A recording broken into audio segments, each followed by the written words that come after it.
There is a man in British politics right now who is absolutely, genuinely, categorically terrified.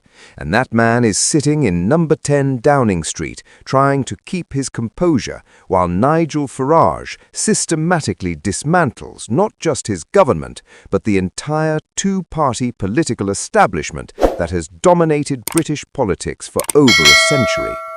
Farage has just delivered what is being described as the most devastating political broadside of the year, a speech so brutally honest, so refreshingly furious, and so perfectly timed that it's left both Keir Starmer and the Conservative Party scrambling to respond, while simultaneously hoping nobody noticed how badly they've been hit. The subject of Farage's fury? The deliberate, calculated, shameless delaying of elections by both Labour and the Conservatives, a conspiracy of convenience between the two biggest parties to keep themselves in power for as long as humanly possible, while ordinary British voters get absolutely nothing they were promised.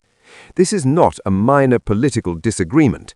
This is Farage declaring war on the entire political system, and both Labour and the Tories are suddenly realising they are in far more trouble than they ever imagined.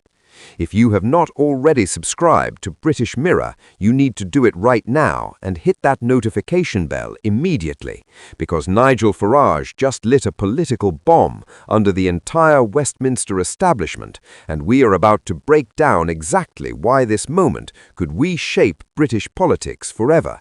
And you will absolutely not want to miss a single explosive detail. Let's start with the absolute basics, because understanding why Farage is so furious requires understanding how absurdly the political system has been manipulated. Elections in Britain are supposed to happen at regular intervals, giving voters the chance to hold their government accountable, to pass judgment on performance, and to choose whether to keep or replace the people running the country. It is the single most fundamental mechanism of democracy we have. Without regular, fair, honestly timed elections, everything else about democracy becomes meaningless.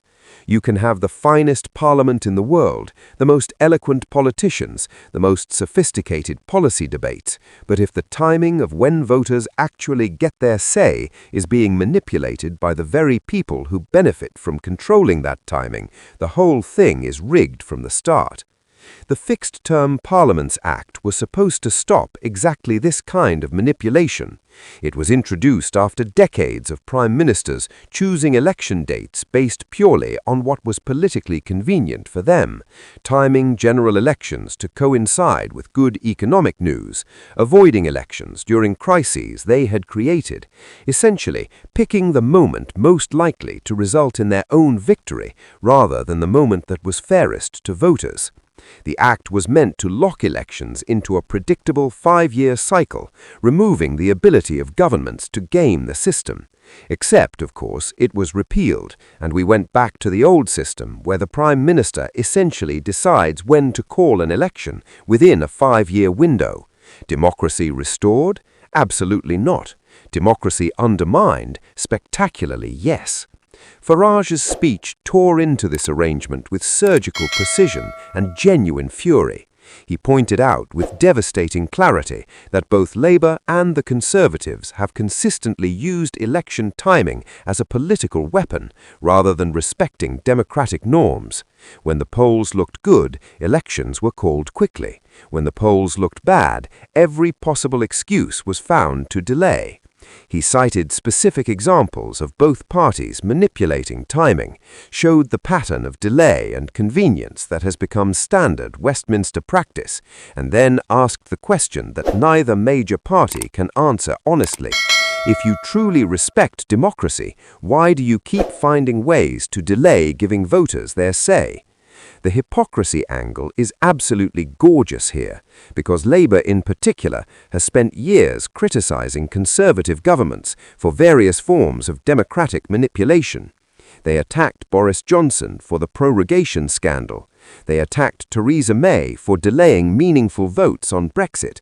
They positioned themselves as defenders of parliamentary democracy and transparent governance, and now they are in power and doing precisely what they condemned, holding on to office for as long as humanly possible, avoiding early elections that current polling suggests they might lose, and using procedural mechanisms to keep voters waiting.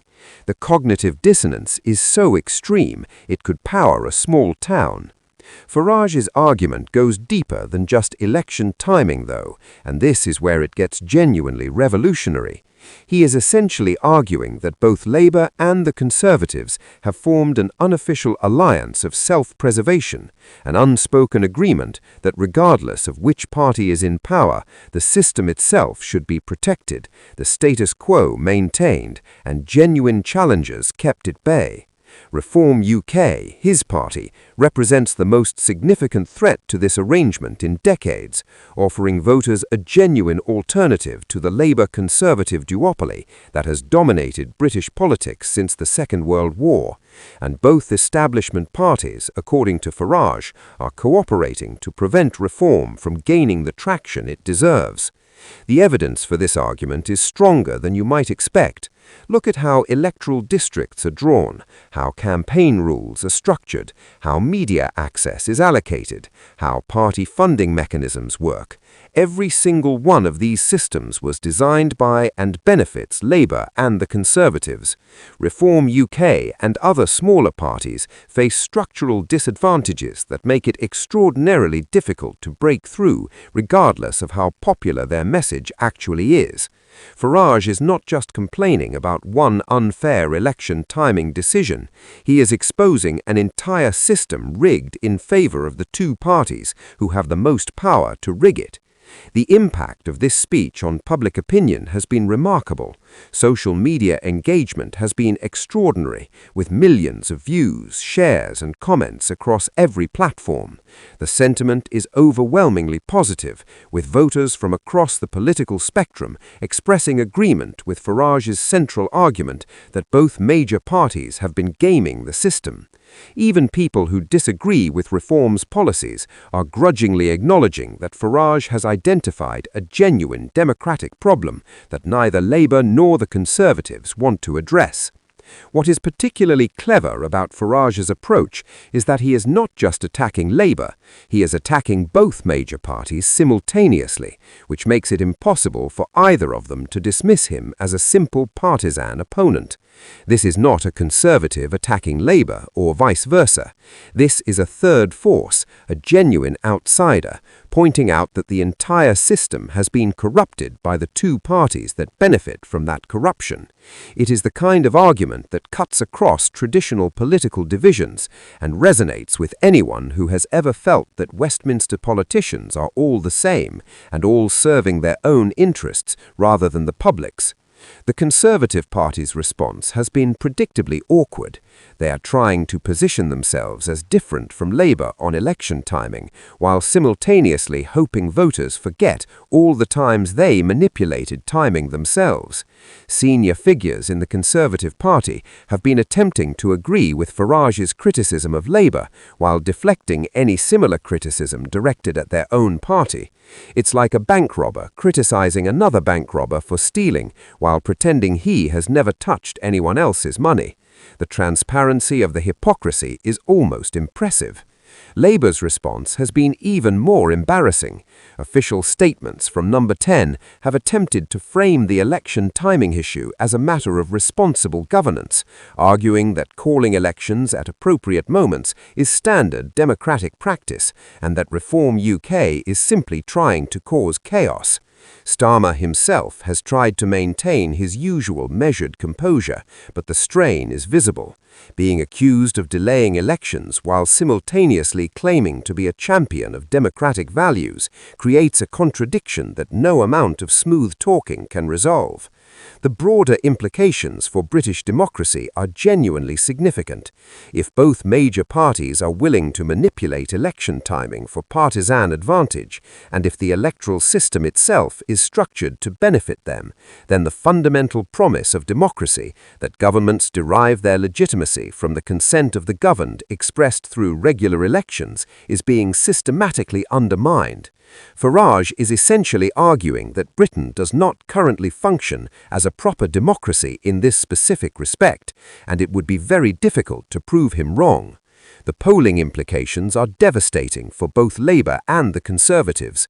Reform UK has been steadily climbing in the polls, and Farage's election timing argument is likely to accelerate that trend.